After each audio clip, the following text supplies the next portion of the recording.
សូមបងជួយឲ្យសុខភាពចំណាយជួយខ្ញុំអត់មានលុយមានកាក់អីទេមានតែកូនបងប្អូនបានអ្នកនេះឯងហើយប្តីក៏នៅជួរមុខបងក៏នៅជួរមុខអស់ហើយទីមកតាមផ្លូវវាបែកស្បែកបកកង់ល្មមខ្ញុំមានតែប្រាក់10,000នៅខ្លួនខ្ញុំដោសបកកង់ប៉ះកង់អស់70000ខ្ញុំមានលុយ30000ឥឡូវអស់លុយអត់មានលុយទិញទឹកអីហូបទេបងអើយខ្ញុំស្រេចចិត្តសូមឲ្យបងប្អូនជួយខ្ញុំ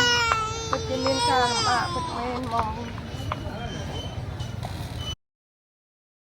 មើលកង់ម៉ូតូនេះកង់ល្មមទៀតនេះ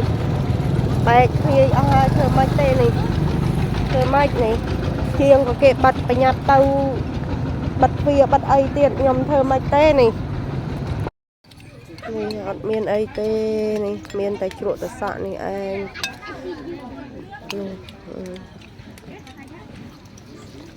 ងហូបទៅកូនអើយញ៉ាំសិនទៅកូនហូបទៅឲ្យតែបានរស់មកគ្រាខ្ញុំនោះតិនដឹងទេអ៊ំឲ្យកូនហូបបាយសិនហូបទៅឲ្យតែបានរស់កុំទាច្រើន